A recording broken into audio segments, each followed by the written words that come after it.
آج ایک قطرہ بھی کافی ہوگا، اج ساہ بھی نہیں کھلے راہ بھی نہیں، انج ٹوک انوکھڑے ٹوکدے نہیں، ٹر پویں تے فاصلے مک جاندے، گھر بیٹھیاں پینڈے مکدے۔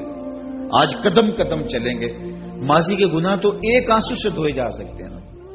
وہ ایک فقیر تھا، بازار میں کھڑا رو رہا تھا، تو کسی نے روک کے کہا بابا کیا ماجرا ہے، کسی نے مارا ہے، کیوں رو رہے ہو؟ اس نے کہا نہیں کوئی ایسی بات نہیں، ان لوگوں کے رویے نے رلا دیا۔ کہا کیا مطلب؟ کہا بازار سے گزر رہا تھا، ان لوگوں کو دنیا میں کھوئے ہوئے دیکھا تو میرے دل میں ترس جاگا، تو میرا خیال یہ ہوا کہ ان بندوں کی رب کی صلح نہ کروا دوں۔ تو میں نے پھر اس سے بات کی تو آواز آئی ٹھیک ہے لے آ ان کو میری چوکھٹ پہ، ایک آنسو سے سارے گناہ معاف کر دوں گا۔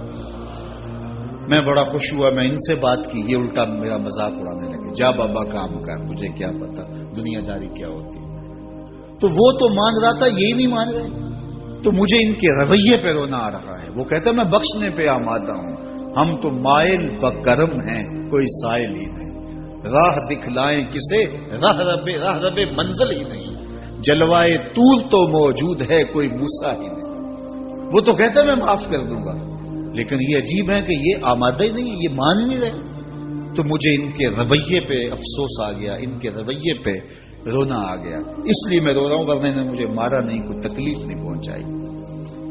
خیر اگلے دن وہی بزرگ قبرستان کے قریب سے گزرے تو دیکھا کہ وہ بابا قبرستان میں کھڑا رو رہا ہے، تو پھر روک گئے۔ بابا بازاروں میں بھی روتا ہے، قبرستانوں میں بھی روتا ہے، آج کیا ماجرا ہے؟ کہا آج بھی میرا ماجرا کل والا ہی ہے۔ کہا کیا مطلب؟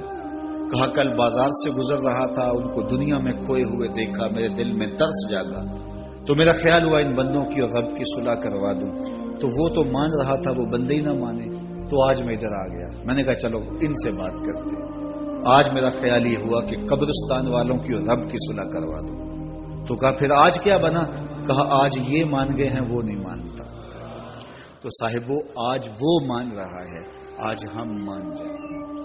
میں نے کتب میں پڑھا ہے کل قیامت کے دن نیکوکار بھی پچھتائیں گے۔ بدکاروں کا پچھتانا تو سمجھ میں آتا ہے، نیکوکار کیوں پچھتائیں گے؟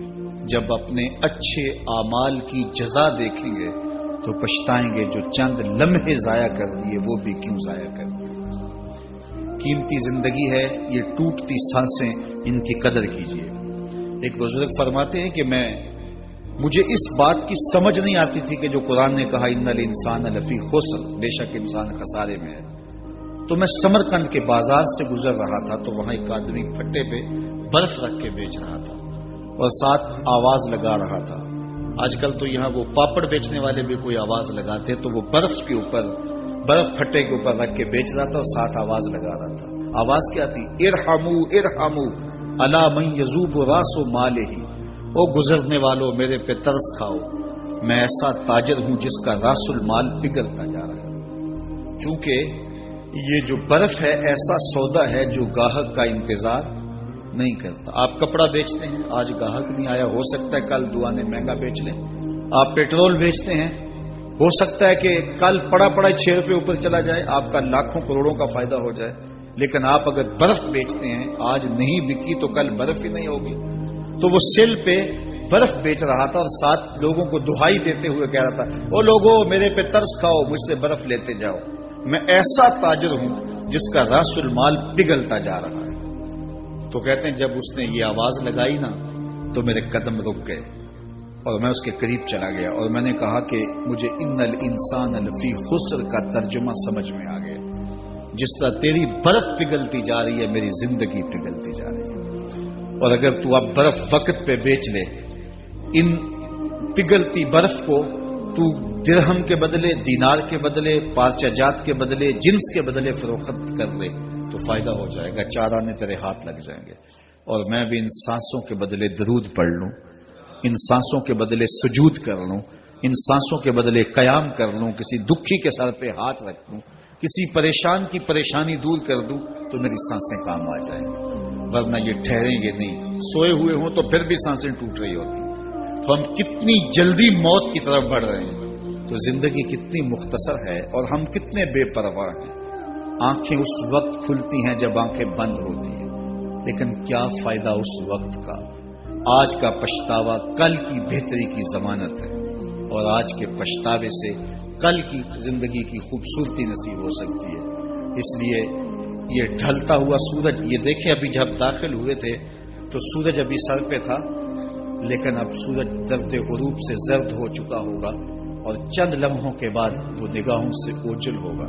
میاں صاحب بھی بولے کہ زندگی تیری جو ہے ڈوبتے سورج کی طرح ہے، دیگرتے دن گیا محمد اوڑک نو ڈوب جانا۔ تو یہ میں اور آپ لمحہ لمحہ موت کے قریب ہو رہے ہیں۔ اس سے قبل کہ وہ وقت آئے کوئی حجت باقی نہ رہے، مجھے اپنی زندگی کو، آپ کو اپنی زندگی کو اللہ اور اس کے رسول کی چوکھٹ پہ حاضر کر دینا ہے۔ ہمارے میزبان محترم نے کہا والدہ ماجدہ کی بابت، تو آج ان کے اصال ثواب کے لیے میں اور آپ جمع ہیں۔ ایک وقت ہمارے اوپر بھی آنے والا ہے کہ لوگ ہمارے لیے جمع ہو رہے ہوں گے۔ یہ وقت تو آنے والا ہے، اس کے تو چھٹکارا نہیں ہے، اس سے تو خلاصی نہیں ہے، کوئی بھاگ سکتا نہیں ہے، موت سے تو فرار نہیں ہے۔ تو آج وہ نہیں ہیں، لیکن ان کا سعادت مند بیٹا ان کی یادوں کے چراغ کو روشن کیے ہوئے ہے۔ ورنہ میں ایسے بیٹے بھی دیکھے ہیں جنہوں نے اپنی سکی ماں کا جنازہ نہیں پڑھا۔ آپ کہیں گے کوئی ایسا بد نصیب بھی ہو سکتا ہے، جنازگاہ میں گیا ہے لیکن وہاں جا کے کھڑا رہا ہے، جنازہ نہیں پڑھا۔ آپ کہیں گے کہ ایسا بد نصیب، میں نے کہا ایسے بد نصیب آپ نے بھی دیکھے ہوں گے۔ یہ کون سے بد نصیب ہیں؟ یہ وہ بد نصیب ہیں جنہیں جنازہ آتا نہیں، ساری زندگی لوگوں سے فراڈ کرتے ہیں، اور جب اپنی ماں مر جاتی ہے، اپنا باپ فوت ہو جاتا ہے، تو یہ فراڈ پھر وہ اپنی ماں سے بھی کرتے ہیں، اپنے باپ سے بھی کرتے ہیں۔ مجھے بتاؤ کتنا بد نصیب ہے وہ بیٹا کہ جو اپنی ماں سے، اور وہ بھی مرنے کے بعد فراڈ کر رہا ہے، اور اپنے باپ سے وہ بھی مرنے کے بعد فراڈ کر رہا ہے۔ اور کتنا خوش نصیب بیٹا ہے کہ جو روزانہ اپنی ماں کے لیے دعا کرتا ہے۔ اور میں کہتا ہوں اگر بیٹا نمازی ہوگا، بیٹی نمازی ہوگی، اہتمام سے دعا نہ بھی کرے، دن میں کتنی مرتبہ کہے گے ربنا اغفر لی ولوالدی، اے اللہ مجھے بھی بخش دے، میری ماں کو بھی بخش دے، میرے باپ کو بھی بخش دے۔ اور جب بندے ہاتھ اٹھا کے دعا مانگتے ہیں اللہ خالی ان ربکم حیی کریم یستحیی من عبدہ اذا رفع یدیہ ان یردہما صفرا، تمہارا رب حیا کرنے والا سخی ہے، کریم ہے۔ بندے جب اس کے سامنے ہاتھ اٹھا کے دعا مانگتے ہیں، اللہ فرماتا ہے مجھے شرم آتی ہے ان کے اٹھے ہوئے ہاتھ خالی کیسے موڑ دیں۔ انہوں نے میرے سے مانگا ہے، میں بھی نہیں دوں گا تو کس در پہ جائیں گے۔ میں ایک دیہاتی بات کرنا چاہتا ہوں، اتنے لوگ جتنے آپ یہاں بیٹھے ہیں، اتنے لوگ اٹھ کے کسی دنیا دار کے ڈیرے پہ چلے جائیں اور اس سے کچھ مانگیں اور وہ دے سکتا بھی ہو، تو کیا وہ آپ کو خالی لوٹا دے گا؟ وہ کہے گا ڈیرہ داری کی شان کے خلاف ہے کہ اتنے لوگ دروازے پہ آ گئے اور ان کو خالی موڑ دوں۔ تو جب تم اتنے بڑے ڈیرہ دار ہو اور تمہیں اتنی غیرت ہے کہ اتنے لوگوں کو خالی نہیں موڑتے، تو کریم خالی موڑتے؟ آؤ تو صحیح اس کی چوکھٹ پہ جھولی پھیلاؤ تو صحیح۔ پھر دنیا داروں سے مانگنا ہو تو ان کی زبان میں مانگنا پڑتا ہے۔ اللہ سے جس زبان میں مرضی مانگو، عربی میں مانگو، اردو میں مانگو، ہندی میں مانگو، سندھی میں مانگو، اقبال کے لہجے میں مانگو، سادی کے انداز میں مانگو۔ نہیں مانگنا آتا خالی ہاتھ پھیلا دو، وہ بند لبوں کی بولیاں بھی سنتا ہے۔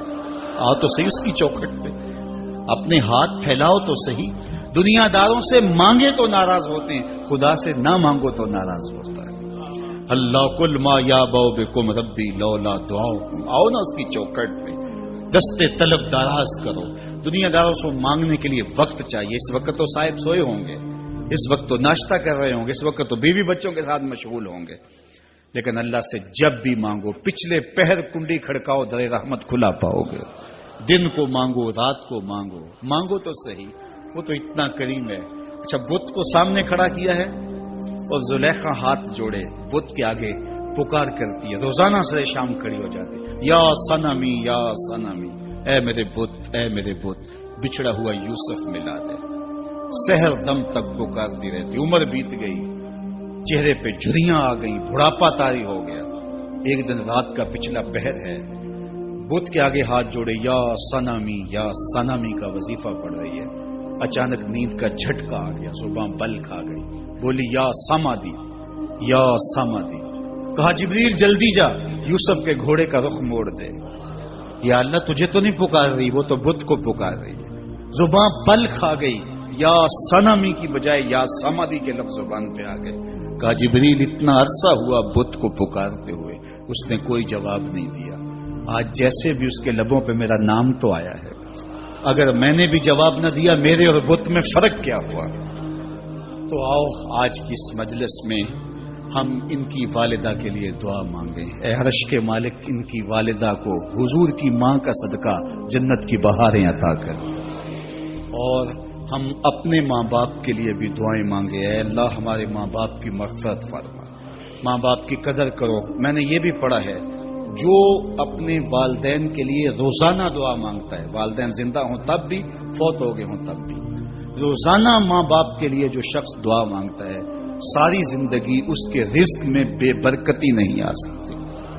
تو اپنے ماں باپ کو اگر زندہ ہیں تو قدر کرو, فوت ہو گئے ہیں تو ان کے لیے کثرت کے ساتھ دعا کرو.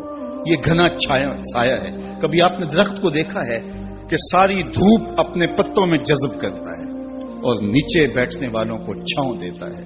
ماں باپ سارے دکھ اپنے اوپر لیتے ہیں, اپنی اولاد کو آسائش اور راحت پہنچاتے ہیں. قدر نعمت زوال نعمت کے بعد ہوتی ہے. جب نعمت پاس ہو تو قدر نہیں ہوتی, جب چھنتی ہے تو پتہ چلتا ہے کہ کتنی بڑی دولت تھی جو چھن گئی. میں تو آپ کیا, میری اور آپ کی حیثیت کیا, ماں کی کمی تو آمنہ کے لال نے بھی محسوس کی ہے. ایک دن حضور مسجد نبوی میں تشریف لائے, تا حد نظر صحابہ تھے. الحاویل الفتاوی میں امام سیوطی نے لکھا ہے حضور کو دیکھا تو ادب سے کھڑے ہو گئے. بس یہ منظر دیکھنا تھا کہ چشمان اقدس سے آنسو چم چم جاری ہو گئے. اور حضور نے ایک ٹھنڈی آہ بھری اور روتے ہوئے کہا لو ادرکت والدیا او احدہما, کاش آج میرے ماں باپ زندہ ہوتے. انسان نے دکھوں کا دور دیکھا ہو نا, اچانک خوشحالیاں مل جائیں تو پھر انسان یہ آرزو کرتا ہے کہ میرے ماں باپ نے میرا وہ غربت کا دور دیکھا تھا, آج دولت کی چہل پہل بھی دیکھتے, آج میرے آنگن میں بہاریں بھی دیکھتے تو کتنے خوش ہوتے. اب حضور جب پیدا ہوئے تھے تو باپ کا سایہ سر پہ نہیں تھا. 6 سال کی عمر تھی, اپنی ماں کے ساتھ حضور مدینہ المنورہ گئے. واپسی ابوا کے مقام پہ حضرت آمنہ کی طبیعت خراب ہو گئی اور انہیں لگا کہ یہ میری بیماری جان لیوا ہے. ام ایمن کو بلایا, کہا میرے بیٹے کو بحفاظت امیر قریش تک پہنچا دینا. پھر خود حضور کے سر پہ ہاتھ رکھا. سیدہ آمنہ سلام اللہ علیہا حضور سے کوئی باتیں کرنا چاہ رہی تھی لیکن ضبط کے بندھن ٹوٹ گئے. ابن حشام سیرت کی پہلی کتاب ہے, اس میں تفصیل سے یہ واقعہ موجود ہے.